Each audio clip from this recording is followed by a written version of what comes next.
प्रभु ने उसका भी उद्धार कर दिया। मतलब मथुरा से कंस जिसको भी भेजता उसकी सूचना ही वापस लौट करके जाती।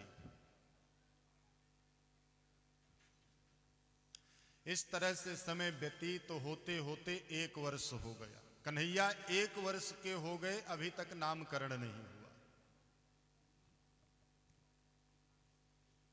वसुदेव जी की प्रेरणा से गर्गाचार्य जी गोकुल में आए और नंद बाबा से मिले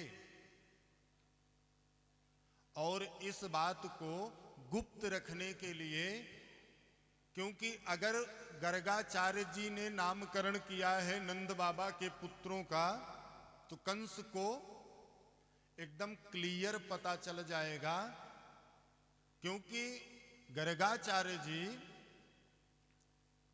यदुवंशियों के कुल गुरु हैं। गर्गाचार्य जी आए, वसुदेव जी के कहने पर नंद बाबा से मिले और गौशाला में जाकर के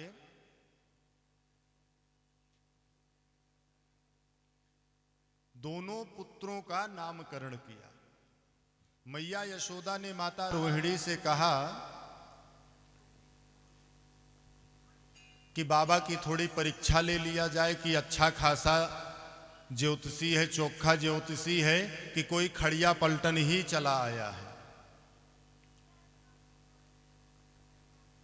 माताओं के मन में बाबा की परीक्षा लेने का विचार था और बच्चों की अदला बदली कर ली।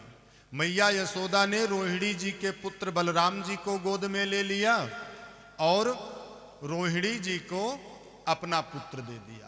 बच्चों की अदला बदली करके गई और दोनों गर्गाचार्य जी के सामने बैठ गई। गर्गाचार्य जी ने ध्यान दिया, बोले अच्छा माताएं होशियारी कर रही, अदला बदला कर आई हैं, मेरी परीक्षा ले रही हैं। और तुरंत मैया यशोदा की तरफ इशारा करके कहते हैं कि अयम हि रोहिणी पुत्रो रमयन सुहृदो गणै आख्यास्यते राम इति बलाधिक्यात् बलम विदुः। मैया यशोदा की तरफ इशारा करके कहते हैं कि माता, ये जो आपकी गोद में बालक बैठा है आपका नहीं, ये तो अयम ही रोहिणी पुत्र है, ये तो रोहिणी का पुत्र है, ये तुम्हारा नहीं है। और ये तो साक्षात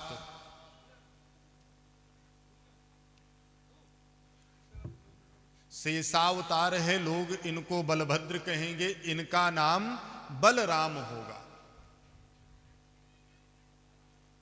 और फिर माता रोहिणी की तरफ इशारा करके कहते हैं कि माता, जो आपकी गोद में बालक बैठा है कि आसन वर्णाश्रयो हास्य ग्रहवतोनुयुगम तनु शुक्लो रक्तस्तथापीत इदानीम कृष्णताम गतः। मैया, आपकी गोद में जो ये बालक बैठा है इसका वर्ण पहले शुक्ल वर्ण था, फिर रक्त वर्ण हुआ और माता फिर पीत वर्ण हुआ और इस बार कृष्ण वर्ण होने के नाते इनका नाम कृष्ण रखता हूं। और माता, ये कभी वसुदेव और देवकी का भी पुत्र बन चुका है, इसलिए इनका नाम वासुदेव होगा। वैसे तो इनके भक्त इनके अनेकों नाम को, या अनेकों नाम से भक्तों के बीच में जाने जाएंगे और ये बालक साक्षात नारायण के समान गुणों वाला है। बोलना चाह रहे थे गर्गाचार्य जी कि ये साक्षात नारायण है, लेकिन भगवान गोद से ही इशारा कर दिए, बाबा कुछ मत बोलना, नहीं पोल खुल जाएगी। और पोल खुल जाएगी तो जो मैं यहां मैया यशोदा का प्रेम पाने के लिए आया हूं ये नहीं मिलेगा, क्योंकि भगवान को कहां बिठाते हैं, एक अपने लिए बड़ा सा मकान बनाते हैं और भगवान के लिए घर में पूजा स्थानों नहीं होता, फिर एक तो छोटा सा मंदिर खरीद के लकड़ी का ले आते हैं, एक कोने में उसको या तो दीवार में ठोक देंगे या रख देंगे। अपने लिए आलीशान मकान बनता है और भगवान के लिए एक छोटा सा लकड़ी का मंदिर ले आते हैं। प्रभु ने इशारा कर दिया कि बाबा नहीं मैया अगर भगवान मान लेगी तो ये लाड प्यार मुझे नहीं मिलेगा। इसलिए गर्गाचार्य जी तुरंत वहीं पर रुक गए और कहते हैं साक्षात नारायण के जैसे गुणों वाला हो। गर्गाचार्य जी महाराज नामकरण किया और प्रभु के दर्शन करके चले गए। अब कन्हैया धीरे धीरे धीरे धीरे घुटमन घुटमन चलने लगे। सुखदेव जी महाराज राजा परीक्षित से कहते हैं, राजन आज मैया यशोदा ने कन्हैया को स्नान कराया, सुंदर वस्त्र धारण कराए, चोटी गूंथी और उंगली पकड़ करके कन्हैया को चलना सिखाई। कन्हैया ठुमका मार के नाचने लगे। कन्हैया ठुमका मार के नाचने लगे। अब मैया भूल गई कि अरे मैं तो कभी नाचना नहीं सिखाई, लाला नृत्य करने लगा। और सुखदेव जी महाराज राजा परीक्षित से कहते हैं, राजन कि देखो अब जब मैया यशोदा इशारा करती हैं तो कन्हैया नाच रहे हैं। तो सुखदेव जी महाराज राजा परीक्षित से कहते हैं, राजन देखो जिसके एक इशारे में संपूर्ण ब्रह्मांड नाचता है,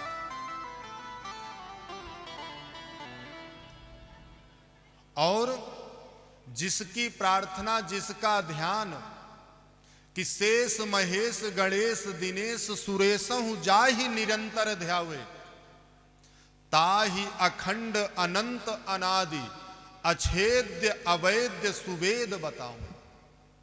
और नारद से सुख व्यास कहें, पचिहारी को पुनि पार न पावें। मतलब जिस परम ब्रह्म परमात्मा का चिंतन शेष महेश गणेश दिनेश सुरेशहु जाहि निरंतर ध्यावें, जिस अखंड अनंत अनादि जिसको वेद बताते हैं, नारद जी से सुखदेव जी कहते हैं पचिहारी को पुनि पार न पावे। और वो ब्रह्म ताहि अहीर की छोहरिया छछिया भर छाछ पे नाच नचाओ। कहने का मतलब क्या है कि भगवान आपके सुंदर स्वरूप या सुंदरता को या आपके पद को आपके प्रतिष्ठा को नहीं देखता। भगवान अगर कुछ देखता है तो आपके सुंदर मन को, आपके प्रेम को। और जब तक हम जीवन में प्रेम को प्रतिपादित नहीं करते तब तक परमात्मा की प्राप्ति हमें नहीं हो सकती। और सुखदेव जी महाराज कहते हैं कि किसी सखी ने कन्हैया को नृत्य करते हुए देख लिया। अब वो जा करके अपनी अन्य सखियों से बताया कि अरे सखी मैं तो आज उस परब्रह्म परमात्मा को यशोदा के आंगन में नृत्य करते देखा। शृणु सखि कौतुक मेकम नंद निकेतांगणे मया दृष्टम कि गोधूलि धूसरितांग नृत्यति वेदांत सिद्धांत। आज मैंने उस परब्रह्म को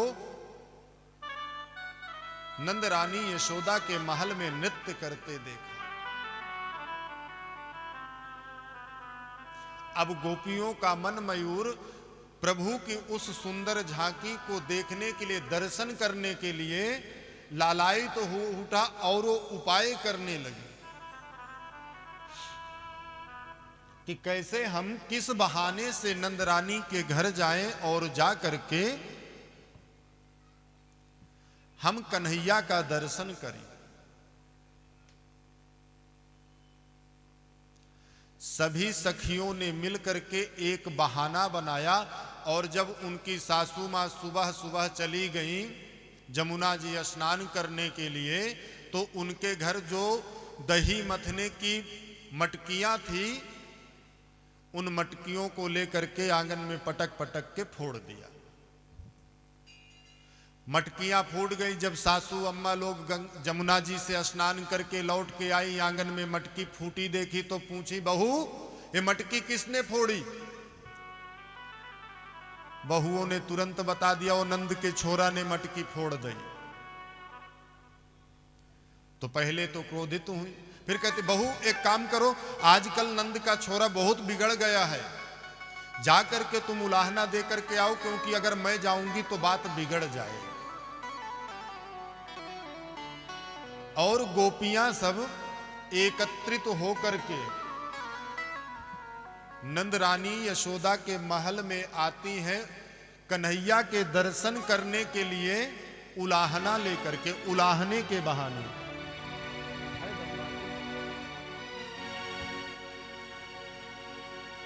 तो आइए हमारे सहयोगी राजनारायण भाई के मुखारबिंद से गोपियों का उलाहना सुनते हैं।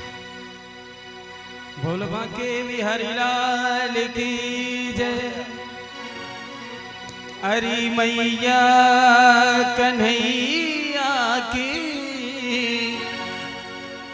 शरारत क्या कहूँ नट खट की मटुकिया है, मटुकिया छोड़ दी मेरी हो, मटुकिया छोड़ दी मेरी। अरे मैया, अरे मैया कन्हैया की शरारत क्या कहूँ नट खट की मटुकिया है, मटुकिया छोड़ दी मेरी हो, मटुकिया छोड़ दी मेरी।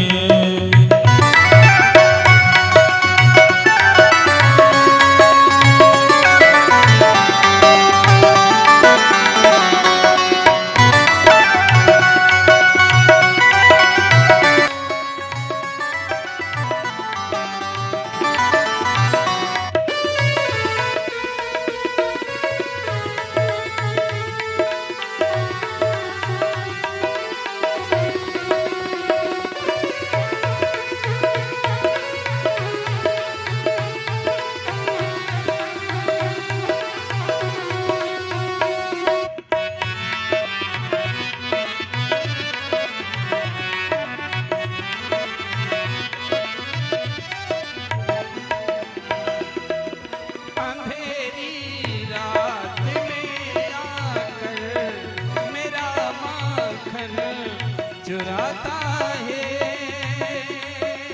हो, मेरा माखन चुराता है।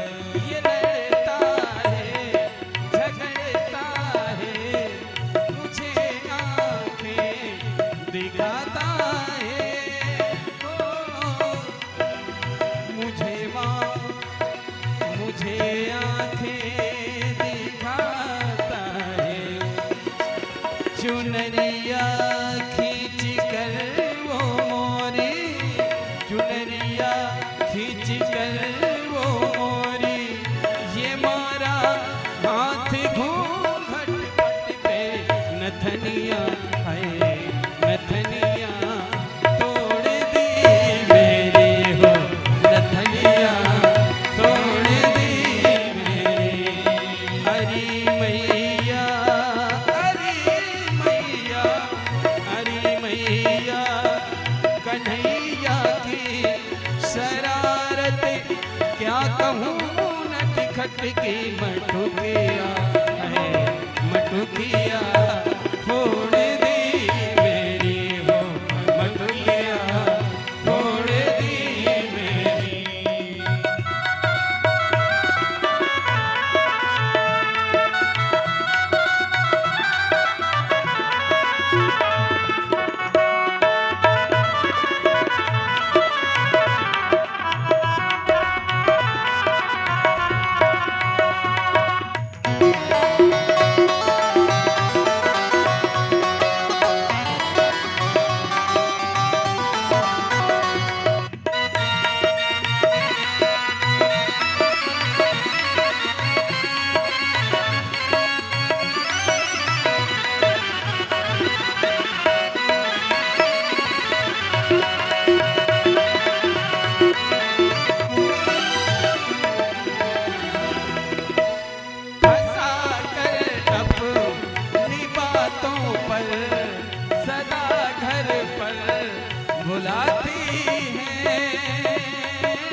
सदा घर पर बुलाते हैं, फंसा कर अपनी बातों पर सदा घर पर बुलाते हैं,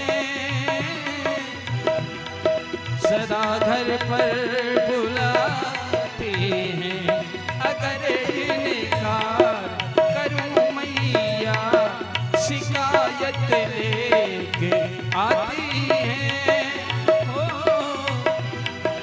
शिकायत लेके आते हैं।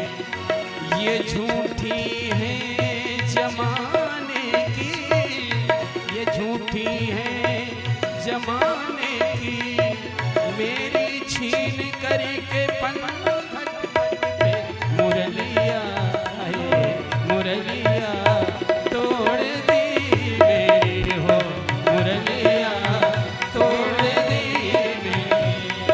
अरे मैया कन्हैया की, अरे मैया कन्हैया की शरारत क्या कहूँ नटखट के मटुकिया है मटुकिया फोड़ दी मेरी हो मटुकिया फोड़ दी मेरी।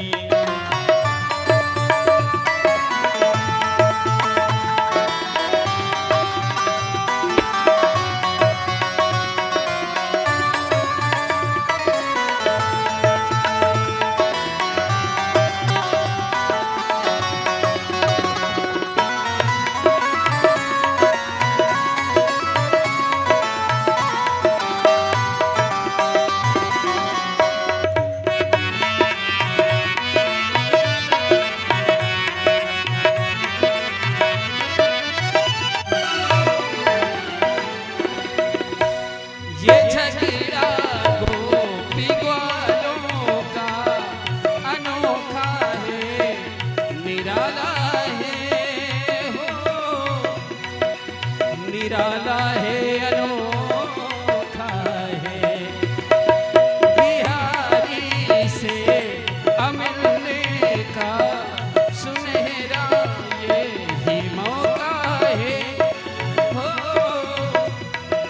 सुनहरा यही मौका है। मैं बलिहारी रे मैं वारी, मैं बलिहारी रे मैं वारी,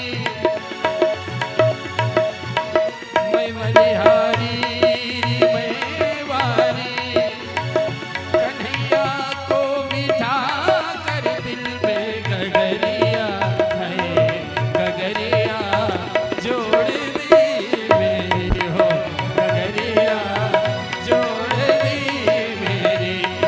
हरी मैया कन्हैया की, हरी मैया कन्हैया की शरारत क्या कहूँ नटखट की मटुकिया है मटुकिया फोड़ दी मेरी हो मटुकिया फोड़ दी मेरी हो मटुकिया फोड़ दी मेरी हाँ मटुकिया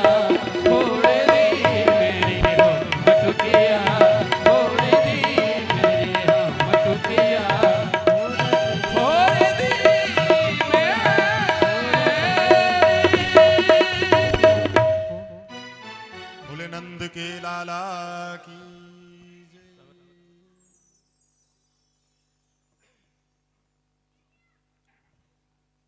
सुखदेव जी महाराज राजा परीक्षित से कहते हैं, राजन,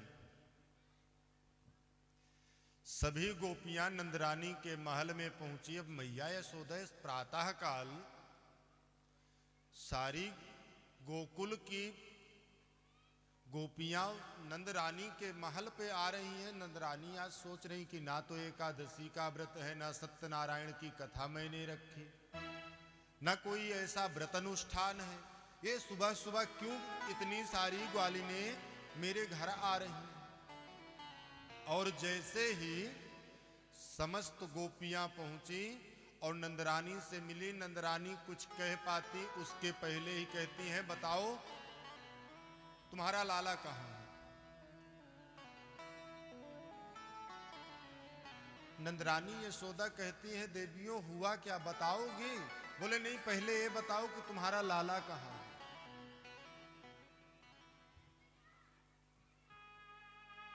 तब तक कन्हैया भी पालने में सोए हुए थे। पालने से उतर करके आए और माता यशोदा का आंचल का पल्लू पकड़ करके खड़े हो गए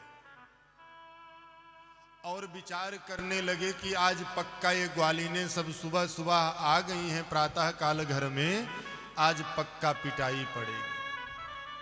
और डर के मारे कांप रहे हैं। सुखदेव जी महाराज राजा परीक्षित से कहते हैं कि राजन, जिसके भय से काल भी भयभीत तो होता है,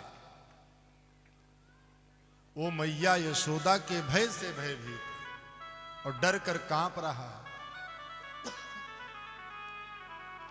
और गोपियां उलाहना दे रही हैं कि वत्सान मुंचन क्वचित समय क्रोध संजातः सह। एक गोपी कहती है कि अरे नंदरानी, क्या बताऊं, तुम्हारा लाला ऐसा उधम मचाता है कि बिना समय के क्वचित समय वत्सान मुंचत जाता है और गाय के बछड़ों को जब गाय दूहने का समय होता है तो कुछ समय पहले क्वचित समय जा करके गाय के बछड़ों को खोल देता है। वो जा करके सब दूध पी जाते हैं और जब दूहने जाते हैं तो कुछ नहीं मिलता।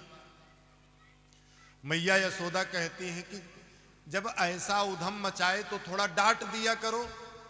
तो एक गोपी कहती है, क्रोध संजातः सः।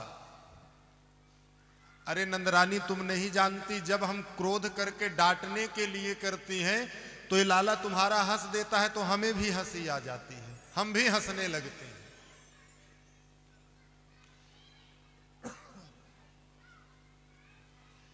एक गोपी कहती है,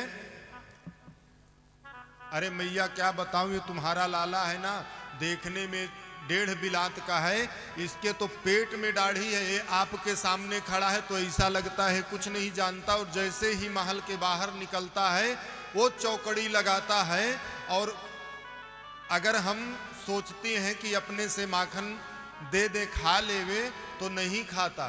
कहता है, भाभी जी हमें तो चोरी का ही अच्छा लगता है। मैया यशोदा कहती हैं, थोड़ा डांट दिया करो, अगर नहीं मानता है तो थोड़ा सा डराओगे धमकाओगे तो शायद माने। गोपियां कहती हैं, जब भी हम डांटने का प्रयास करती हैं हंस देता है तो हमें भी हंसी आ जाती है।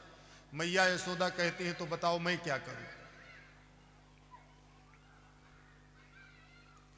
एक गोपी कहती है, अरे मैया आपको नहीं पता, अपना तो चोरी करता ही है लेकिन अपने साथ ग्वाल बाल भी लेकर के जाता है सखाओं को, और उन सखाओं के साथ बंदर भी लेकर जाता है।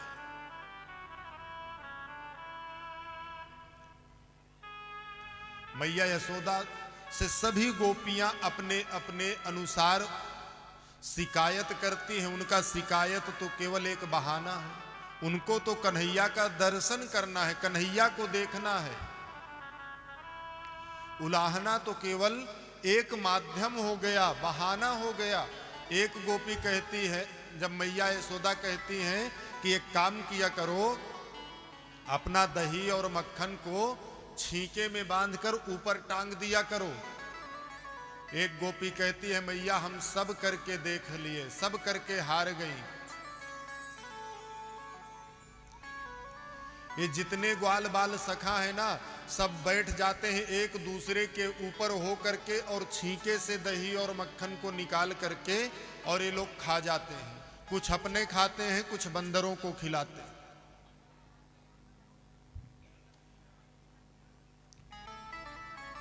एक गोपी कहती है अरे मैया यशोदा मैं क्या बताऊं, अभी परसों की बात है, मेरे पति का जन्मदिन था, तो जन्मदिन की खुशी में 56 भोग बनाए, सबको खिलाए पिलाए और सत्यनारायण भगवान की कथा रखी थी। तुम्हारे लाला पहुंच गए, जाकर के जहां सत्यनारायण भगवान की पूजा के लिए चौकी रखी थी उसमें जाकर के बैठ गए और कहते हैं भाभी जी लाओ हमें कुछ भोग लगाओ, सत्यनारायण भगवान तुम्हारे सामने बैठे हैं। मैंने नेक डांट क्या दिया, कन्हैया वहां से बाहर गए, नाराज होकर के चले गए और रात्रि में ना जाने कि कब ये हमारे कमरे में पहुंच गए, कक्ष में पहुंच गए। हम सो रहे थे, मेरी चोटी को मेरे पति की दाढ़ी से बांध के पता नहीं कब भाग गए। अब जब रात को मेरे पति को प्यास लगी तो जब वो उठे तो उनकी दाढ़ी मेरी चोटी से बंधी। अब वो अपनी तरफ खींचे, मैं अपनी तरफ खींचूं। जब दिया जला करके देखें तो दाढ़ी, उनकी दाढ़ी मेरी चोटी से बंधी। ऐसे ऐसे उधम मचावे। अब मैया घूर करके कन्हैया की तरफ देखती है, क्यों रे, ये गोपियां सच कह रहे हैं। तो कन्हैया डर भी रहे हैं कि पिटाई तो होएगी, अभी इतनी इतनी आई है शिकायत करने के लिए। तो धीरे से साड़ी का पल्लू आंचल पकड़े हुए हैं, पल्लू पकड़े खड़े हैं मैया यशोदा के और कहते हैं कि मैया तू नहीं जानती, ये जितनी गोपियां हैं ना बड़ी चालाक हैं, और तू इनकी बातों में आ जाती है तुरंत। सुखदेव जी महाराज राजा परीक्षित से कहते हैं राजन इस दृश्य को देखो कि जिस ब्रह्म का कान पकड़ने का सामर्थ्य किसी में नहीं, उस ब्रह्म के कान को मैया यशोदा पकड़ रही हैं और कन्हैया डर के मारे थर थर कांप रहे हैं। मैया यशोदा कहती हैं कि अरे तुम्हें शर्म नहीं आती, 9-9 लाख गायें मेरे घर में है और तुम बाहर जाकर के चोरी करता है। डांट पड़ी कन्हैया को, आज के बाद अब ऐसी गलती नहीं करोगे। सुखदेव जी महाराज कहते हैं कि हरिश्चंद्र जी हां करके मान गए। एक दिन की बात है कि सुख अपने ग्वाल बाल सखाओं के साथ खेलते हुए कन्हैया खेलते हुए ब्रज की रज को खा लिया, मिट्टी खा लिया और सखाओं ने आकर के मैया यशोदा को बताया। उनकी जो ये लीला है मिट्टी खाने की, ब्रज रज खाने की, तो केवल इतना है कि मैया यशोदा को यह ज्ञात करवाना चाहते हैं कि मैया यशोदा के मन में जो भ्रम है उन्हें यह बताना चाहते हैं कि मेरे अंदर ही संपूर्ण ब्रह्मांड समाहित है। और मिट्टी खाने के बहाने कन्हैया ने मैया यशोदा को अपने मुख में संपूर्ण ब्रह्मांड का दर्शन कराया।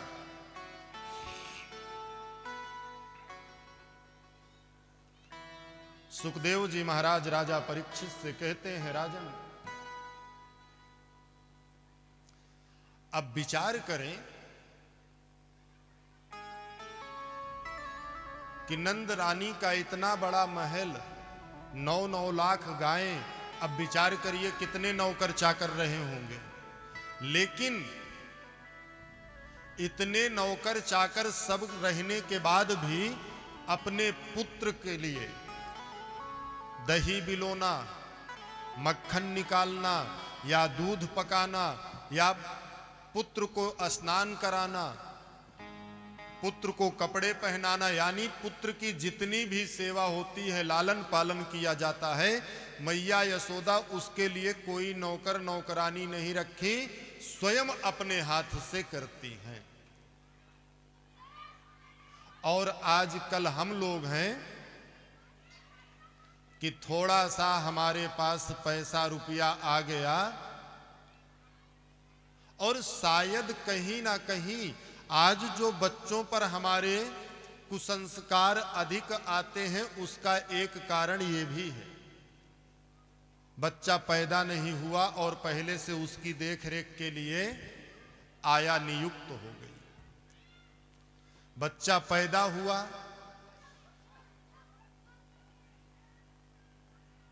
फैशन परस्त बच्चा जैसे ही धरती पर आया और उसको दूध पीने के लिए चाहिए तो उसके मुख में बाटल घुसा दी। अब विचार करिए, जब बचपन से बाटल पीने का शौक या बाटल पीने की आदत तो आप ही लोगों ने डाला है, तो जब बड़े हो गए तो भाई छोटे थे तो आप लोग अपने हिसाब का बाटल पिलाते थे, अब जब वो बड़े हो गए तो अपने हिसाब का पीने लगे। भाई कहीं ना कहीं संस्कार तो हम ही न देते, भाई वो बाटल पीने की आदत कहां से लगी? क्योंकि हम लोग अपने सौंदर्य को बचाने के लिए, अपनी सुंदरता के लिए, जबकि आजकल जो बच्चे अपने माता पिता से विमुख हो रहे हैं, माता पिता की सेवा नहीं कर रहे हैं, मां के प्रति श्रद्धा नहीं है, तो कहीं ना कहीं एक कारण ये भी है, क्योंकि केवल हम लोग जन्म भर देते हैं, बाकी सारा कार्य तो उस बच्चे का दूसरा ही करता है। और कभी भी जिस आया को रखे हो वो अपनी नौकरी जाने के लिए आपके बच्चे के मन के विपरीत कोई आचरण नहीं करेगी, क्योंकि उसे पता है कि अगर बच्चा गलत करेगा मैं डांटूंगी तो ये जा करके अपने माँ बाप से बताएगा तो मेरी नौकरी छूट सकती है। वो कभी अच्छे संस्कार, अच्छी शिक्षा नहीं दे सकती। इसलिए हम सभी का दायित्व तो बनता है कि अपने बच्चों को अपने पास रखें, और जो बच्चा कभी माँ का दूध पिया नहीं, माँ का स्तनपान नहीं किया, वो माँ के प्रति कैसी श्रद्धा रखेगा? पुराने जमाने में जब लोग लड़ाई झगड़ा आपस में करते थे तो एक दूसरे को जब ललकारते थे, झगड़ा करते थे, तो कहते थे ना कि या माँ का दूध पिया है तो चल बाहर निकल, चल मैदान में। अब आजकल बाटल का दूध पिए हैं। नहीं, पहले माँ का दूध पीते थे तो शरीर में ताकत भी रहती थी, फुर्ती भी रहती थी और एक चेष्टा भी रहती थी, अभिमान भी रहता था अपने धर्म के प्रति, अपने कर्म के प्रति, अपने संस्कार के प्रति। अब आजकल बाटल का दूध पिए हैं, अब वो दूध भी पता नहीं कितने प्रकार का मिलावट खोरी वाला है, कोई अता पता नहीं। तो हम सबको अब इन्हीं जब प्रसंगों पर हम जाते हैं और प्रसंग से वर्तमान की स्थिति को देखते हैं तो कहीं ना कहीं बोलना पड़ जाता है। जैसे गोपियां उलाहना देने आई, कन्हैया यशोदा जी के साड़ी का पल्लू पकड़कर बगल में खड़े रहे। अब आजकल जब माताएं साड़ी पहनती ही नहीं तो पल्लू कहां से आएगा?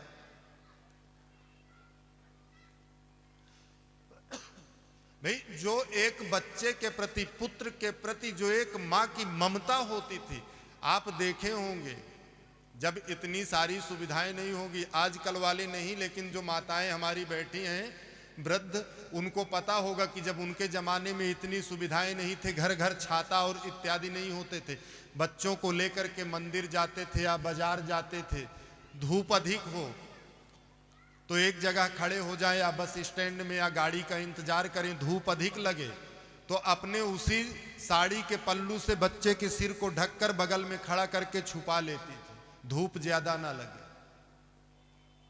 ठंडी हो तो भी काम आता था। अब आजकल जब जीन्स और टॉप पहनते हैं तो कहां से आंचल और पल्लू ढूंढ के लाएंगे। एक बार प्यार से बोलना पड़ेगा, राधे राधे। मतलब हम लोग कहीं ना कहीं अपनी संस्कृति और संस्कारों को खुद नष्ट कर रहे हैं।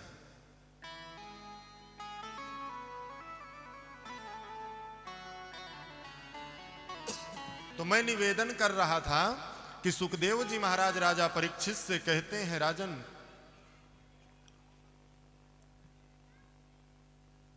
एक बार की बात है कि एकदा गृहदासीषु यशोदानंद गेहनी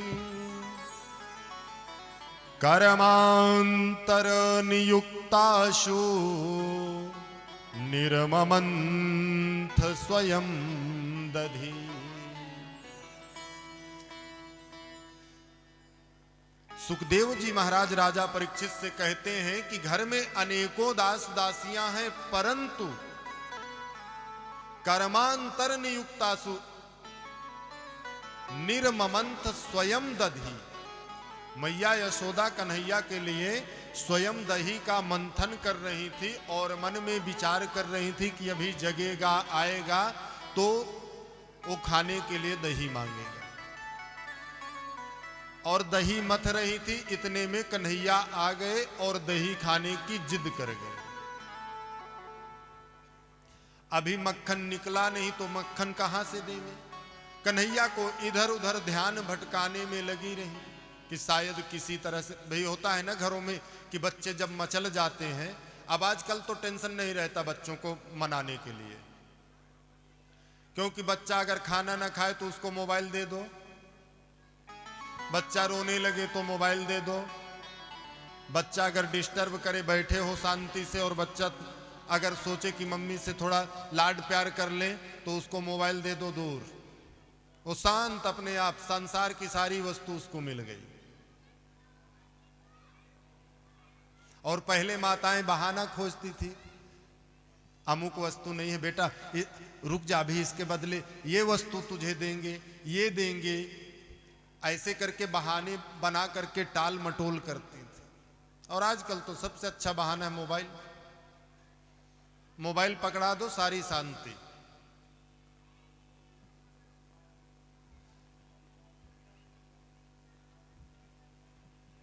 अब मैया यशोदा इधर उधर बहाना मार करके सोची कि शायद तब तक मैं दही का मंथन कर लूं और मक्खन निकल जाए।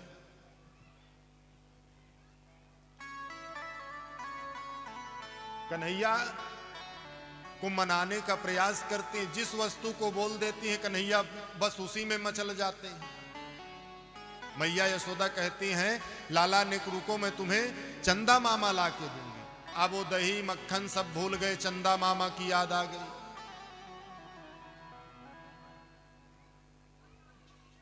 अब चंदा ही लूंगा और कुछ नहीं चाहिए मुझे। परात में पानी भर करके रख दिया, बोले चंदा मामा इसमें है, ले लो। इस प्रकार से अनेकों प्रकार से कन्हैया को समझाने का प्रयास किया, कन्हैया मचल गए। मैया यशोदा प्रेम के बसीभूत होकर के कन्हैया को अंक से भर लिया और बैठ करके अपना स्तन पान कराने लगी। तभी कोई दासी आकर के कहती है कि अरे यशोदा जी, मैया जो दूध आपने चूल्हे पर चढ़ाया था वो उफन रहा है। जैसे ही दूध के उफनने की आवाज सुनी तो झट कन्हैया को गोद से उतार करके बैठा करके और दूध की तरफ भागी।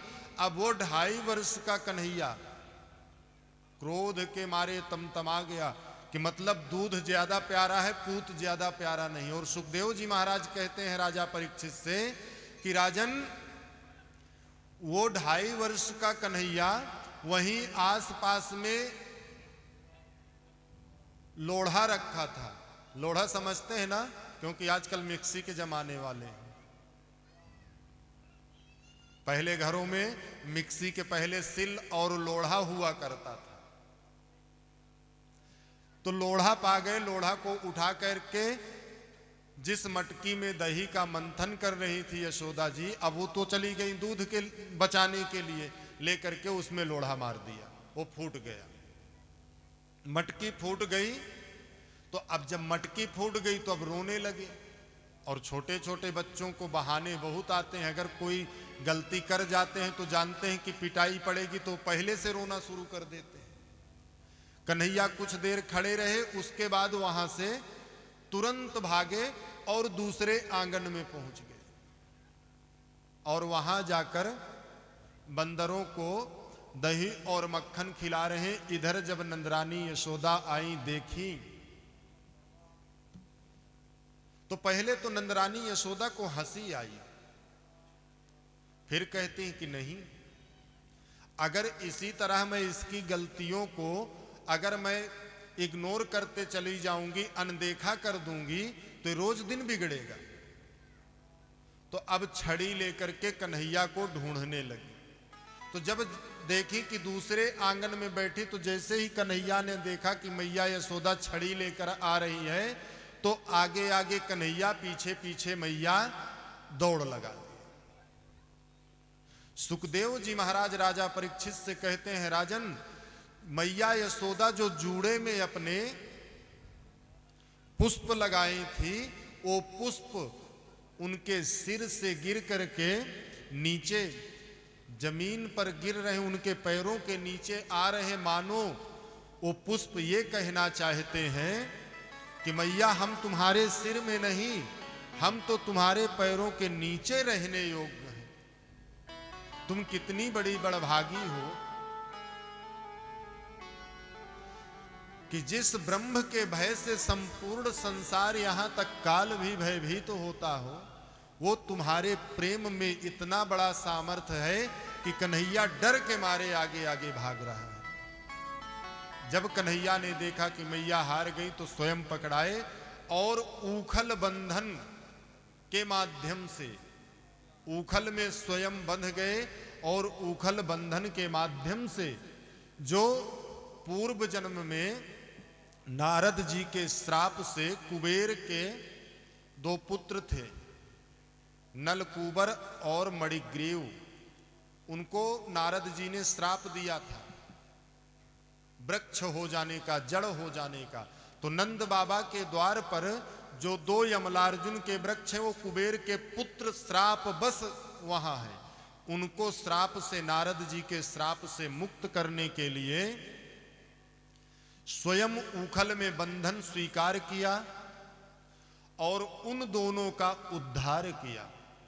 अपने स्पर्श से दोनों का उद्धार किया। दोनों वृक्ष जब गिर गए तो उनमें से सुंदर पुरुष खड़े हुए और हाथ जोड़ करके प्रभु से प्रार्थना किया कि बाणी गुणानुकथने श्रवणौ कथायाम हस्तौ च कर्मसु मनस्तौ पादयोर्नः स्मृत्याम शिरस्तव निवास जगत प्रमाणे दृष्टि सताम दर्शनेस्तु भवात्तनूनाम। मतलब उन दोनों ने जो वरदान मांगा भगवान से कि बाणी गुणानुकथने श्रवणौ कथायाम, ये बाणी से हम निरंतर प्रभु आपका गुणगान करें, कान से आपकी निरंतर कथा सुने और हाथों से अच्छे कर्म करें और मन हमारा सदैव आपके चरणों में लगा रहे और हमारा सिर सदैव जिन संतों के हृदय में आप निवास करते हैं, जिन भक्तों के हृदय में आप निवास करते हैं, उनके सामने, उन भक्तों के सामने हमारा सिर सदैव झुकता रहे।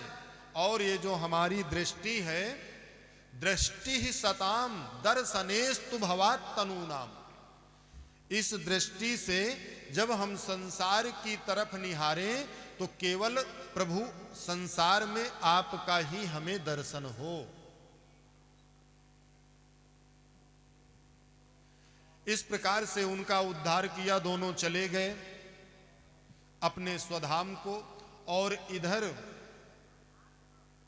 नंद बाबा और नंद बाबा के जो छोटे भाई घनानंद हैं, संपूर्ण ब्रजवासियों ने मिलकर, गोकुलवासियों ने विचार किया कि जब से हम लोग यहाँ लाला का जन्म हुआ, तब से लाला के जीवन में कुछ ना कुछ परेशानियां उपाय बनी ही रहती हैं।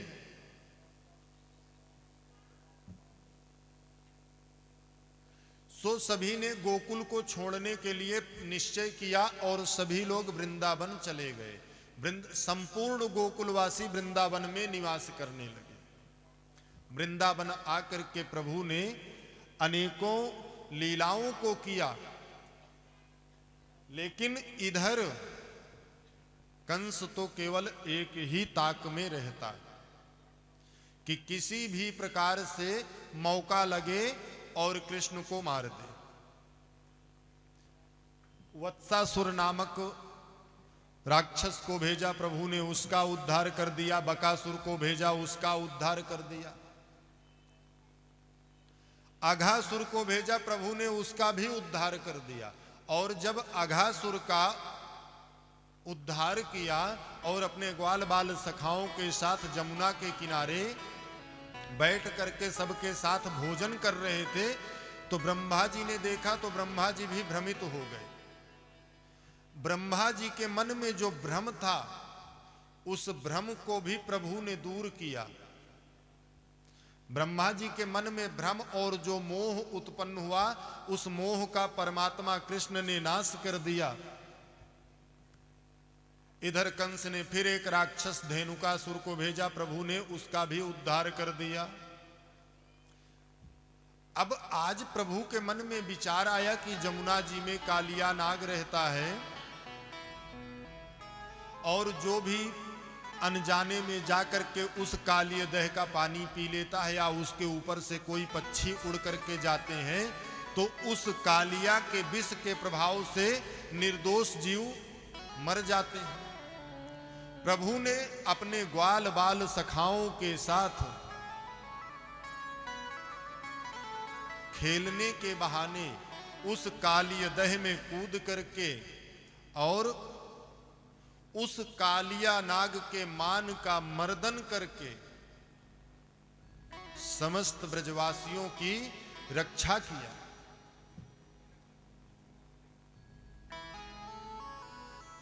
एक बार ब्रजमंडल में अग्नि लग गई। उस दावानल का स्वयं पान करके परमात्मा श्री कृष्ण ने समस्त ब्रजवासियों की रक्षा किया, सबको बचाया। प्रलंबासुर नामक राक्षस को कंस ने भेजा, प्रभु ने उसका भी उद्धार कर दिया। और सुखदेव जी महाराज ने वर्षा और शरद ऋतु का वर्णन किया, वेणु गीत का वर्णन किया। यानी जब प्रभु अपनी बंसी को बजाते तो समस्त गौवे गोपिकाएं, यहां तक कि उस वेणु के गीत से, उस वेणु की ध्वनि से प्रभावित होकर अगर अग्नि जल रही हो तो भी बुझ जाती। वेणु गीत का वर्णन किया। और भगवान के गोपियों के चीर हरण की कथा सुखदेव जी महाराज को राजा परीक्षित ने सुखदेव जी महाराज ने राजा परीक्षित को सुनाया। चीर हरण प्रसंग का केवल जो सार है इतना है कि जब हम सत्संग के माध्यम से, कथाओं के माध्यम से, जब हमारे नेत्रों का जो अंतःपट वो जब खुल जाता है तो जीव और परमात्मा दोनों एक हो जाते हैं। कथा को मैं पूरी संक्षिप्त कर दिया, कारण आप लोगों को सुनाई दे रहा होगा, लेकिन मेरे को समझ में नहीं आ रहा कि मैं बोल क्या रहा हूं इस वोल्टेज के चलते। इसलिए संपूर्ण कथा को मैं समेट करके इकट्ठा कर दिया।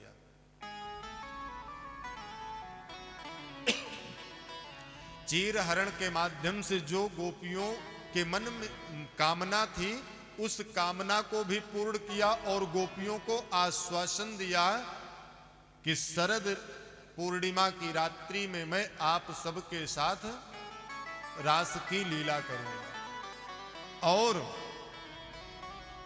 संपूर्ण ब्रजवासियों को लेकर के इंद्र की जो पूजा करते थे उस पूजा से इंद्र को अभिमान हो गया था। तो गिरिराज महाराज की पूजा के माध्यम से देवराज इंद्र के मान का मर्दन किया। देवराज इंद्र क्रोधित होकर के संपूर्ण मृजमंडल को वृष्टि करके बहाने का कुप्रयास किया, लेकिन जिसने अपने जीवन की डोर परमात्मा के चरणों में सौंप दी, फिर उसको किस बात की चिंता। 7 दिवस रात्रि पर्यंत बारिश हुई, मूसलाधार बारिश हुई, लेकिन ब्रजवासियों का कुछ भी नहीं बिगड़ा, क्योंकि ब्रजवासियों की रक्षा भगवान कृष्ण ने गिरिराज पर्वत को ही अपनी कन्नी उंगली पर धारण करके संपूर्ण ब्रजमंडल की रक्षा किया। बोले गिरिराज धरण भगवान की जय। 7 दिन के बाद जब देवराज इंद्र को पता चला, गण जाकर के बताए कि ब्रजमंडल से तो धूल उड़ रही है। देवराज इंद्र स्वयं आए और प्रभु से के चरणों में गिर पड़े, प्रभु से निवेदन किया कि विशुद्ध सत्वं तव धाम शांतम तपोमयं ध्वस्त रजस्तमस्तकम मायामयोऽयं गुणसं प्रभावो निविद्यते ते ग्रहणानुबंध।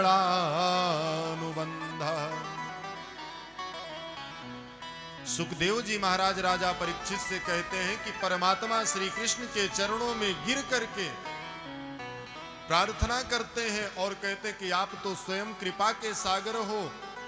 आज मैंने इस बात का अनुभव किया, पिता गुरुस्तुम जगतामधीशो दुरत्यः काल उदा उपात्त दंडः हिताय स्वेच्छा तनुभिः समीह से मनम विधिन्व जगदीश मानिनानाम। आप ही पिता हो, आप ही गुरु हो, आप इस संपूर्ण संसार के आप ही पिता हो, आप जगत पिता जगत गुरु हो, आप प्रभु मुझे माफ कर दीजिए। और परमात्मा श्री कृष्ण ने देवराज इंद्र की उस स्तुति से प्रसन्न होकर के उसे क्षमा कर दिया। और देवराज इंद्र को कहते हैं कि मेरा इंद्र पूजा से कोई लेना देना नहीं था। देवराज तुम्हारे मन में जो अभिमान उत्पन्न हो गया था, मुझे उस अभिमान को दूर करना। अब तुम जाओ और जाकर के स्वर्ग में शासन करो। देवराज इंद्र कहते हैं कि भगवान अब मेरी जाने की इच्छा नहीं है, लेकिन भगवान के आदेश के उपरांत देवराज इंद्र स्वयं स्वर्ग को सिधार गए और आज की पावन मंगलमय कथा यहीं पर विश्राम करते हैं। बोले श्रीमद् भागवत महापुराण की जय। बांके बिहारी लाल की जय। तो आइए हम सभी लोग गिरिराज महाराज का पूजन करने के पूर्व हनुमान चालीसा का पाठ कर लेते हैं। उसके उपरांत आगे का जो भी कार्य होगा, जो भी प्रक्रिया होगी, हमारे आचार्य जी और आपके आयोजक आप लोगों को सूचित करेंगे। बोल बांके बिहारी लाल की जय। श्री गुरु शरण सरोज रज निज मन मुकुर सुधार वरनौ रघुवर विमल जसो जोदायक फल चार। बुद्धिहीन तनु जानिके सुमिरहु पवन कुमार बल बुध विद्या देहु मोहि हरहु कलेश विकार। जय हनुमान ज्ञान गुण सागर जय कपीस तिहु लोक उजागर। रामदूत अतुलित बल धामा अंजनी पुत्र पवन सुत नामा।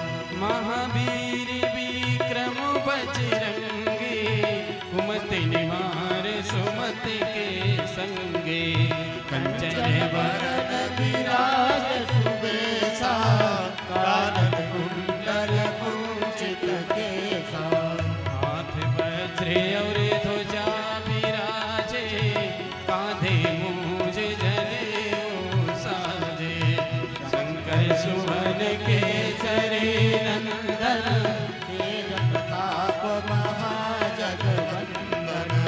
विद्यावान गुणी अति चातुर, राम काज करबे को आतुर। प्रभु चरित्र सुनिबे को रसिया, राम लखन सीता मन बसिया। सूक्ष्म रूप धरि सियहि दिखावा, विकट रूप धरि लंक जरावा। दीन रूप धरि असुर संहारे, रामचंद्र के काज सवारे। लाय सजीवन लखन जियाए, श्री रघुबीर हरष उर लाए।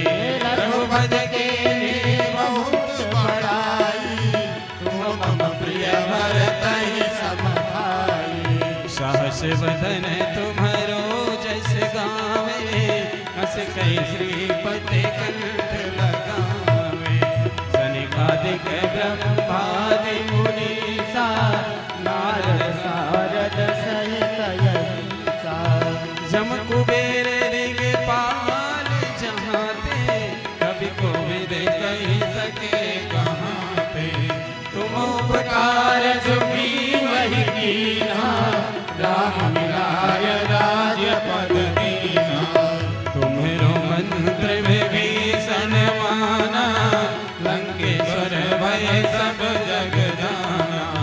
जुग सहस्र जो जन पर भानु, मेल भाई मधुर पल जानु। प्रभु मुद्रिका मेल मुख माही, जलधि लांघि गए अचरज माही। दुर्गम काज जगते जेते, सुगम अनुग्रह तुम्हारे देते। राम दुआरे तुम रखवारे, होत न आज्ञा बिन पैसारे। सब सुख है तुम्हारी सरना, तुम रक्षक काहू को डरना। आपन तेज संभारो आपे, तीनों लोक हाँकते कांपे। भूत पिशाचन कट नहीं आवे, महावीर जब नाम सुनावे। नाश रोग हरे सब पीरा, जपत निरंतर हनुमत वीरा। संकट ते हनुमान छुड़ावे, मन क्रम वचन ध्यान जो लावे। सब पर राम तपस्वी राजा, तिनके काज सकल तुम साजा। और मनोरथ जो कोई लावे, कोई अमित जीवन फल पावे। चारों जुग पर ताप तुम्हारा, है प्रसिद्ध जगत उजियारा। साधु संत के तुम रखवारे, असुर निकंदन राम दुलारे। अष्ट सिद्धि नवो निधि के दाता, असबर दिन जानकी माता। राम रसायन तुम्हारे पासा, सदा रहो रघुपति के दासा। तुम्हारे भजन राम को भावे, जन्म जन्म के दुख बिसरावे। अंतकाल रघुवर पुर जाई, जहाँ जन्म हरि भक्त काई। और देवता चित न धरई, हनुमत से सर्व सुख करई। संकट कटे मिटे सब पीरा, जो सुमिरे हनुमत बलवीरा। जय जय जय हनुमान गोसाई, कृपा करहु गुरुदेव की नाई। जो सत बार पाठ करे कोई, छूटे बंद महासुख होई। जो यह पढ़े हनुमान चालीसा, होय सीधी साखी गौरी। तुलसीदास सदा हरि चेरा, दीजे नाथ हृदय महाडेरा।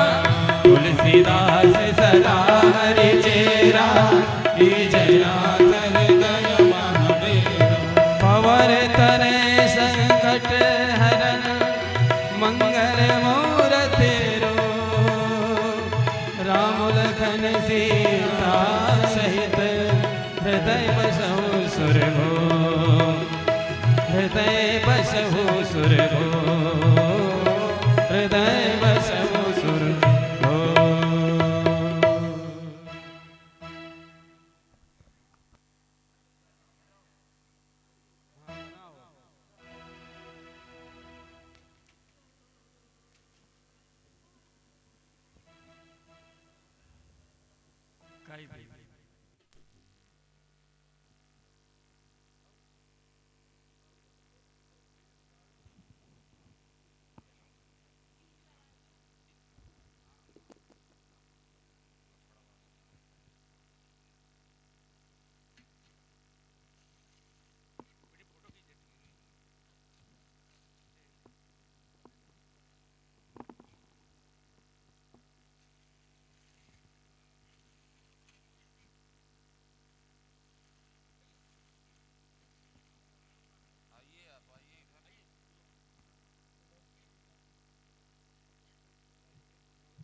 बोल बाके बिहारी लाल की जय।